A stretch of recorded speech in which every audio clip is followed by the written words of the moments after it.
Assalamu alaikum rahmatullahi wa barakatuhu. Students, today we are going to continue our topic Introduction to Microbiology.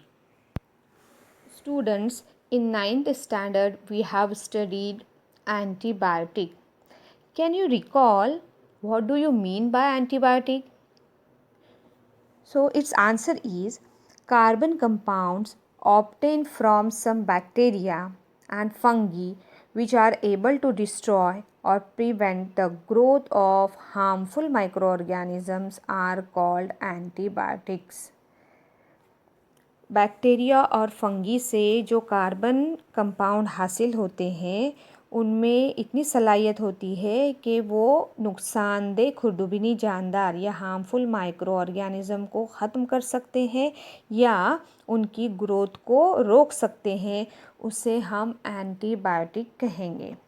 Now second question, which precautions should be taken about their consumption?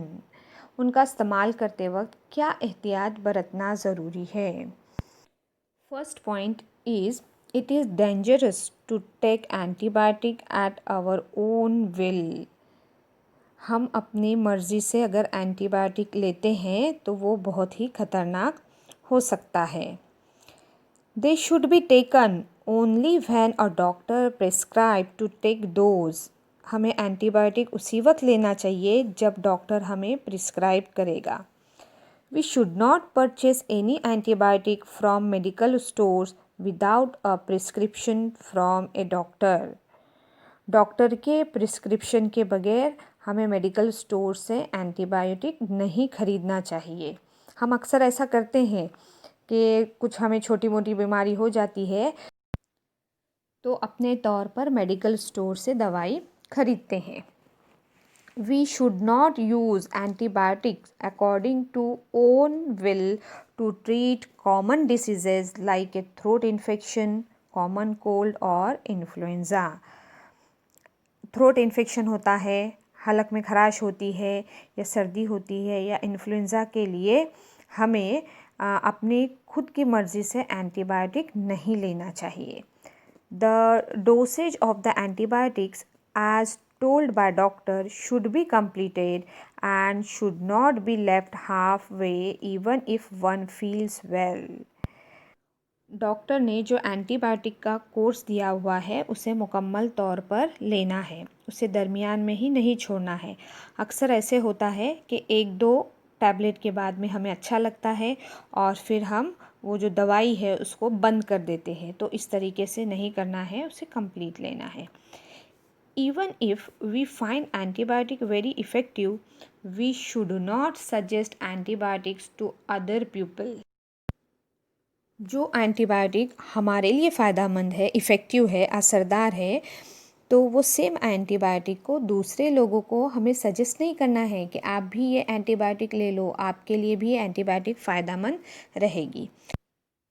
Antibiotics whose expiry date is over should never be used. जिन antibiotic की expiry date हो चुकी है उसे हमें इस्तेमाल नहीं करना चाहिए। Now our today's topic is antibiotics.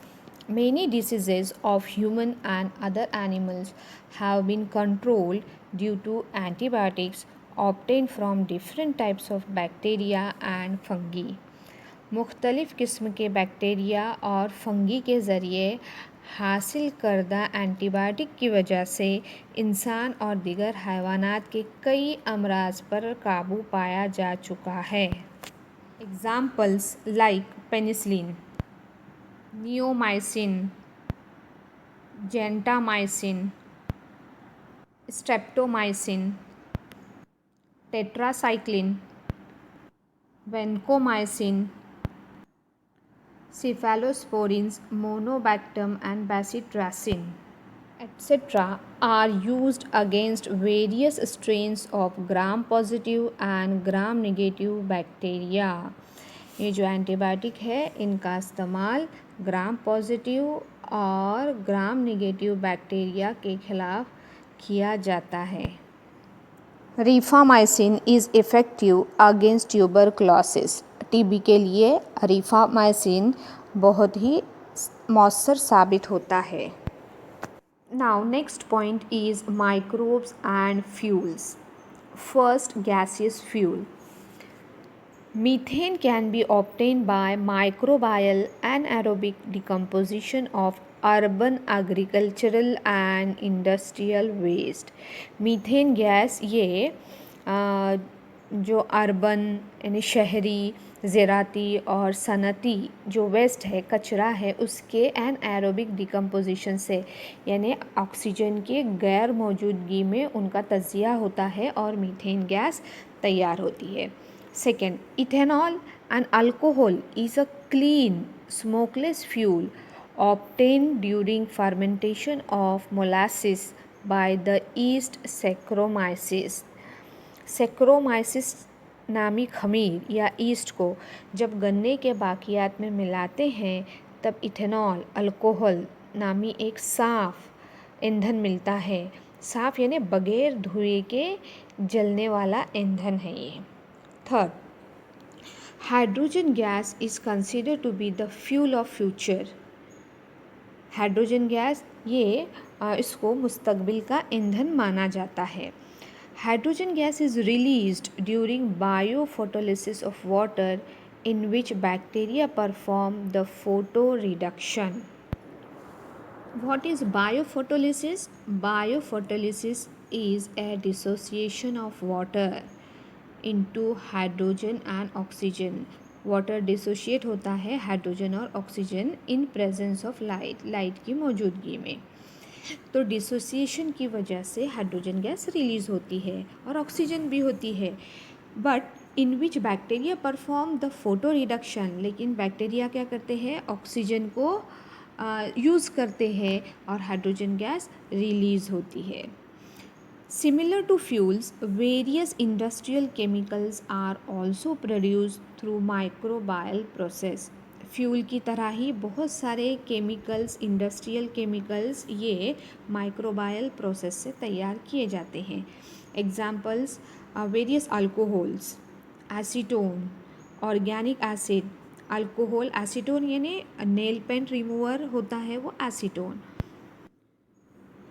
Organic acids, fatty acids, polysaccharides. Polysaccharides, a carbohydrate whose molecules consist of number of sugar molecules.